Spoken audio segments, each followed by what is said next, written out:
조던 피터슨의 한 영상이 유튜브에서 난리가 났습니다. These systems are now shaking. We're compromising them seriously with this unending and unpredictable stream of restrictions, lockdowns, regulations, and curfews. We're also undermining our entire monetary system with the provision of unending largesse from government coffers to ease the stress of COVID response.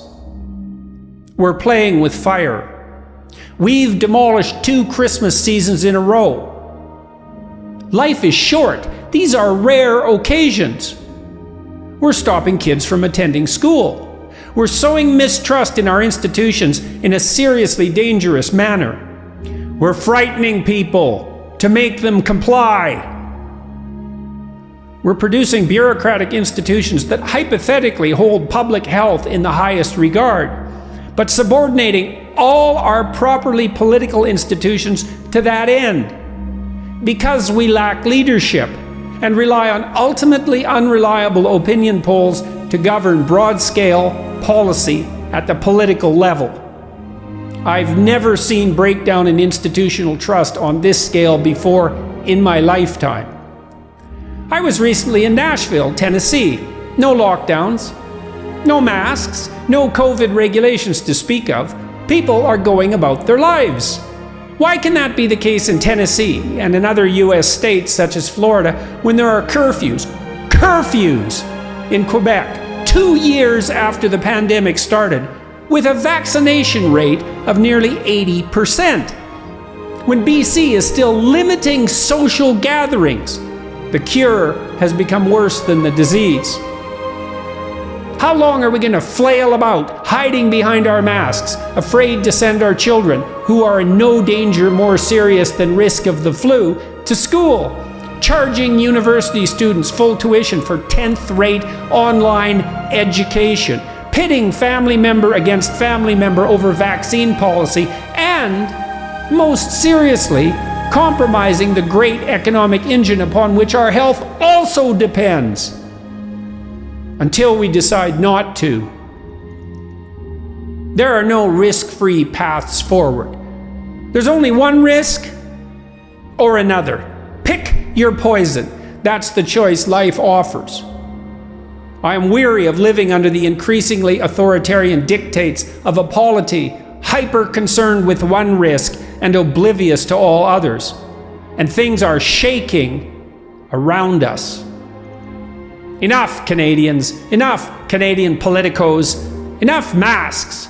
Enough social gathering limitations. Enough restaurant closures. Enough undermining of political and social trust. Make the bloody vaccines available to those who want them. Quit using force to ensure compliance on the part of those who don't. Some of the latter might be crazy, but by and large, they're no crazier than the rest of us. Set a date. Open the damn country back up before we wreck something we can't fix. 매년 암으로 사망하는 사람은 8만 명입니다. 알고 계셨나요? 매년 교통사고로 심하게 다치는 사람은 30만 명입니다. 알고 계셨나요? 매년 자살하는 사람은 1만 3천 명입니다. 알고 계셨나요? 제발 자유타령 좀 하지 마라. 이것은 우리 모두의 안전을 위해서다. 건강과 생명을 위해서는 다소 불편해도 규제와 통제가 필요하다. 라는 말은 얼핏 설득력 있어 보이지만 이게 바로 과거 전체주의 국가의 권위적 슬로건임을 기억하시나요? 개인이 사고하는 힘을 잃으면 비단 국가뿐만이 아니라 어느 집단에서는 줏대 없이 흔들려 수동적인 삶을 살게 됩니다. 이제껏 국가적 결정은 다수의 합의와 신뢰를 통해 이루어졌기 때문에 대부분 이를 문제없이 따를 수 있었지만 전례 없는 팬데믹 상황으로 인해 몇 국가들의 근본 시스템이 아예 송두리째 흔들리게 되었습니다. 하나의 위험에 몰두하여 나머지 것은 보지 못한다는 피터슨 교수의 말은 코로나 하나에 몰두하여 더 많은 것을 잃고 있음을 시사하고 있습니다. 교통사고를 막기 위해 차를 없앤다는 발상은 교통사고로 인한 피해를 막기 위해 세상 전반에 걸친 기술의 발전과 각종 경제 시스템을 아예 닫아버린다는 뜻입니다. 코로나를 막기 위해 모두를 통제한다는 발상은 일상적인 경제 및 사회생활을 억압하고 규제하면서 장기적으로는 개개인을 국가에 완벽히 종소시키겠다는 뜻입니다. 바로 공포라는 감정을 이용해서 말입니다. 코로나로 인한 각종 위험을 무시하자는 게 아니라 코로나 사망자의 연령대와 치사율이 자연사와 거의 동일한 퍼센티지며 코로나를 막기 위한 규제가 오히려 더 큰 문제를 만들 수도 있다는 사실에 대해 생각보다 너무 많은 사람들이 무시하다는 것입니다. 당연하게 따르고 통제에 익숙해지고 개인의 사고를 멈추며 그렇게 점점 소극적이고 무기력한 무기력하게 그저 그런 집단의 일부가 되어간다는 것입니다. 당신의 한 표가 힘을 얻게 된 것은 당신이 개인으로서의 힘을 인정받았기 때문입니다. 그러나 통제와 규제에 익숙해지면서 지금 우리는 아주 크나큰 위험에 봉착해 있습니다. 웬만해선 이에 대한 위기의식조차 느끼지 못할 정도로 너무나 자연스럽게 개인의 정체성을 큰 집단에 종소시키고 있습니다. 이것은 정치적인 좌우만의 문제도 아닙니다. 무조건적인 정보 비판이나 이데올로기만의 싸움도 아닙니다. 우리도 우리 나름의 지식을 겸비해야 합니다. 사고력을 키워야 합니다. 때로는 비판하고 맞서며 목소리를 낼 줄도 알아야 합니다. 그렇기에 피터슨 교수는 말도 안 되는 집단주의적 정책이 나왔을 때 교정 밖으로 나와 소리를 질렀고, 자신이 속한 대학이 이념에 잠식되어 많은 학생들이 피해를 볼 때 무려 종신재직권이 보장된 교수직을 자신에서 내려놓기까지 했습니다. 그럴 때마다 언론은 피터슨 교수에게 정치적인 프레임을 씌워 공격하기 바빴고 그의 목소리를 무조건 침묵시키려 했죠. 과거 찰리 하넴 역시 그를 매우 좋아한다고 했다가 트위터와 언론 등지에서 공격을 받은 적이 있습니다. 무거운 짐을 들으라는 결론이 너무 가슴에 와닿았다. 대충 사는 삶이 아니라 진지하게 이뤄내는 삶, 고통을 견디는 삶에 대한 그 철학에 너무나도 가슴이 뜨거워졌다는 겁니다. 이러한 말을 맨젤스의 커버를 찍으며 하는 것 자체가 그를 히틀러 찬양자로 만들 정도로 언론과 매스미디어는 피터슨을 악인화시키는 데 순영한 열중했습니다. 스스로를 진보적이라고 표현했던 교수 가드세드 역시 트위터를 통해 조던 피터슨 교수를 응원했다가 순식간에 몰매를 맞아 사과를 하는 해프닝까지 일어나게 되었습니다. Jordan Peterson is a Himmler. And so I took to heart all of the anger that my friendship with Jordan triggered. So I wrote a similar apology letter because I too am very progressive. So I will be reading my apology letter and I'll be whipping myself for having had a friendship with Jordan. You ready? Here we go.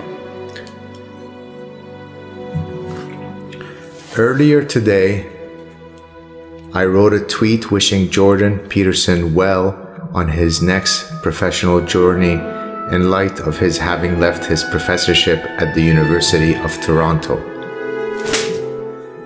Jordan and I have been friends for many years. Oh, that takes a big whip. While I think that he is a great guy, I've recently learned that he preaches a message of personal responsibility. Being a progressive person, I realize this is an offensive message because it is always best to blame others for your failures. Personal responsibility is akin to Nazism.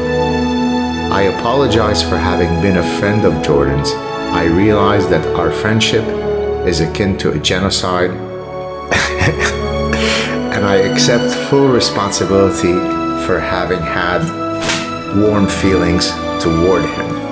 트위터 등지의 소셜미디어에서는 조금이라도 자신과 맞지 않는 자에게 곧바로 히틀러, 나치 등으로 낙인을 찍는데 오히려 피터슨 히틀러가 시행할 만한 전체주의적 정책을 강력히 비판하고 있음에도 맥락 없는 비난이 그에게 끊이지 않고 있습니다. 우리는 제대로 된 기준 없이 그저 이데올로기에 홀려 집단의 꼭두아시가 된 사람들을 지금 이 순간도 마주하고 있습니다. 그러나 모든 것은 결국 개인으로 귀결됩니다. 집단의 안녕과 번영은 한 개인의 투철한 노력과 빛나는 지성으로 이루어집니다. 그러니 집단보다 개인이 먼저입니다. 단순히 배려라는 이름으로, 안전이라는 이름으로 알게 모르게 개인의 가치를 폄하하는 사람들은 본인이 이데올로기에 잠식되고 홀린지도 모르는 상태로 이 개인의 가치가 교과서에 나오는 개인주의의 개인으로만 알고선 잘 모르는데 아는 느낌으로 말하고 행동하게 됩니다. 우리는 진정한 의미에서의 개인이 되어야 합니다. 그럴 때 오히려 집단은 빛이 나고 더 넓은 의미의 배려와 신뢰가 생겨나게 됩니다. 생각을 멈추고 집단의 어젠다에 숨어 들어가지 마시기 바랍니다.